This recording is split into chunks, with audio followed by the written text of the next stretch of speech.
अंधेरी रात थी और चारों ओर घना सन्नाटा पसरा हुआ था। राजा विक्रमादित्य अपने अटूट साहस और धैर्य के साथ घने जंगल में चल रहे थे। पेड़ों की सरसराहट और जंगली जानवरों की हल्की आवाजों के बीच वे सावधानी पूर्वक कदम बढ़ा रहे थे। उनके कंधे पर बेताल बैठा हुआ था, जो हर बार की तरह पेड़ से लटकता हुआ अपने रहस्यमय अंदाज में विक्रमादित्य द्वारा पकड़ा गया था। राजा विक्रम ने अपने मजबूत हाथों से वेताल को कंधे पर उठाया और निर्भयता से अपने कदमों को जंगल के उस ओर बढ़ाया जहां उन्हें जाना था। वे जानते थे कि हर बार की तरह इस बार भी वेताल उन्हें कोई रहस्यपूर्ण कहानी सुनाएगा और अंत में एक कठिन प्रश्न पूछेगा, लेकिन विक्रमादित्य के धैर्य और बुद्धिमत्ता में कोई कमी नहीं थी। हर बार की तरह इस बार भी वह बिना रुके और बिना डरे वेताल को अपनी मंजिल तक ले जाने के लिए तैयार थे। जंगल की घनी छांव में चलते हुए वे सोच रहे थे कि इस बार वेताल किस तरह की कहानी सुनाएगा और कैसे वह राजा को एक बार फिर से चुनौती देगा।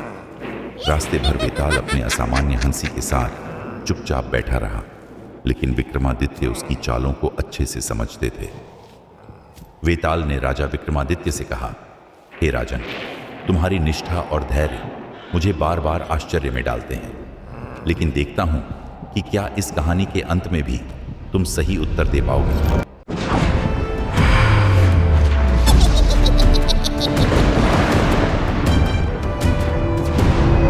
बहुत समय पहले एक राज्य में 3 मित्र अरुण, विभान और राघव रहते थे।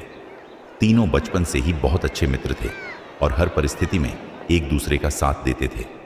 उनकी मित्रता इतनी गहरी थी कि वे किसी भी संकट में एक दूसरे के लिए जान देने को तैयार रहते थे।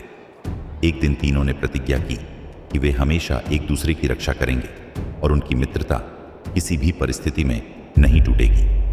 उनकी यह मित्रता पूरे राज्य में प्रसिद्ध हो गई थी। इसी राज्य में एक सुंदर और गुणवान स्त्री थी जिसका नाम सुधा था। अपनी सौम्यता और विद्वत्ता के कारण वह पूरे राज्य में विख्यात थी।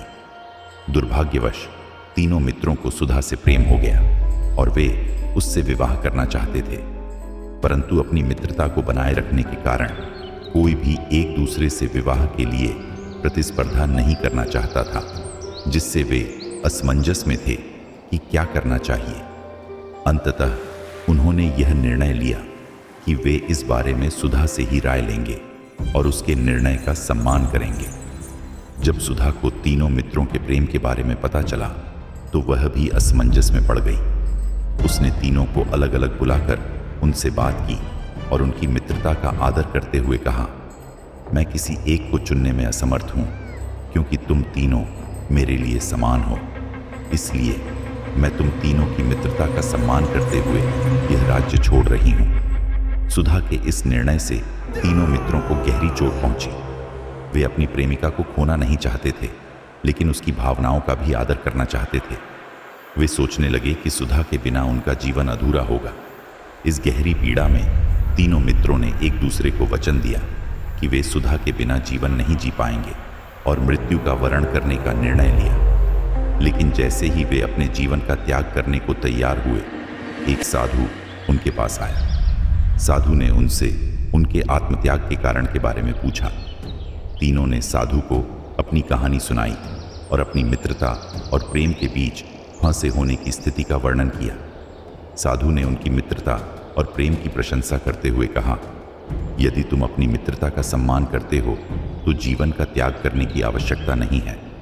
जीवन के प्रति समर्पण ही सबसे बड़ा बलिदान है। साधु ने उन्हें समझाया कि सच्चा बलिदान और प्रेम एक दूसरे के जीवन का सम्मान करने में है। उन्होंने कहा, मित्रता का अर्थ यह नहीं है कि तुम प्रेम के कारण अपने जीवन का अंत कर लो, बल्कि यह है कि तुम अपने मित्रों के जीवन का आदर करो। सुधा का निर्णय तुम्हारे लिए सबसे बड़ा सम्मान है और तुम्हें उसके इस त्याग का सम्मान करना चाहिए। साधु की बात सुनकर तीनों मित्रों ने अपनी भूल समझी और जीवन को जारी रखने का निर्णय लिया। उन्होंने एक दूसरे से वादा किया कि वे सुधा की स्मृति में उसकी तरह गुणवान और निष्ठावान बनने का प्रयास करेंगे।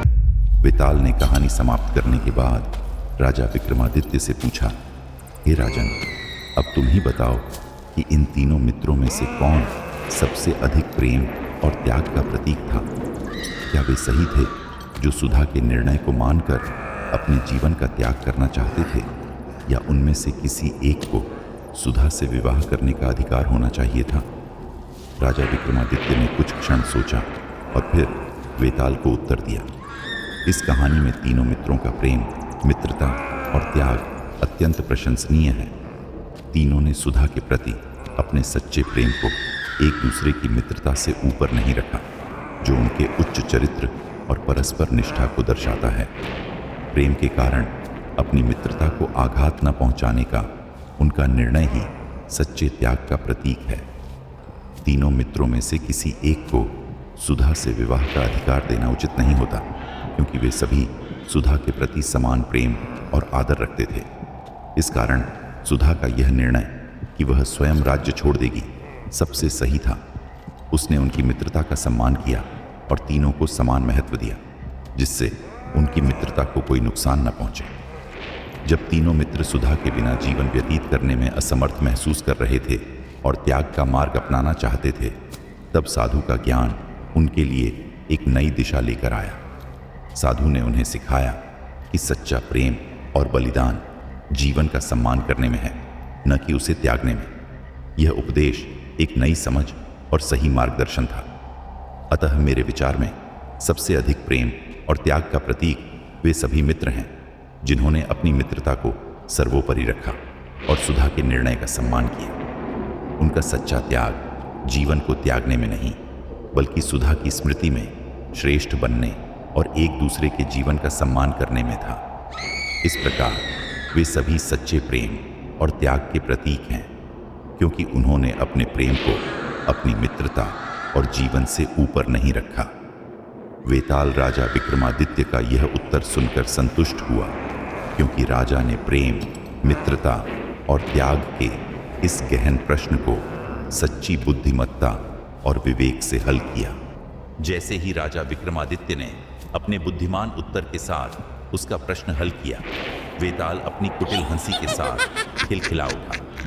राजा के उत्तर से संतुष्ट, लेकिन अपनी शर्तों के अनुसार, वेताल ने कहा, राजन, तुमने फिर से मेरा प्रश्न हल कर दिया और अपने मौन को तोड़ा। अब मैं एक बार फिर पेड़ पर लौटूंगा। यह कहते ही वेताल ने राजा के कंधे से उड़ान भरी और एक हवा के झोंके की तरह घने पेड़ों की ओर उड़ गया। विक्रमादित्य ने गहरी सांस ली, लेकिन उनकी आंखों में कोई निराशा नहीं थी।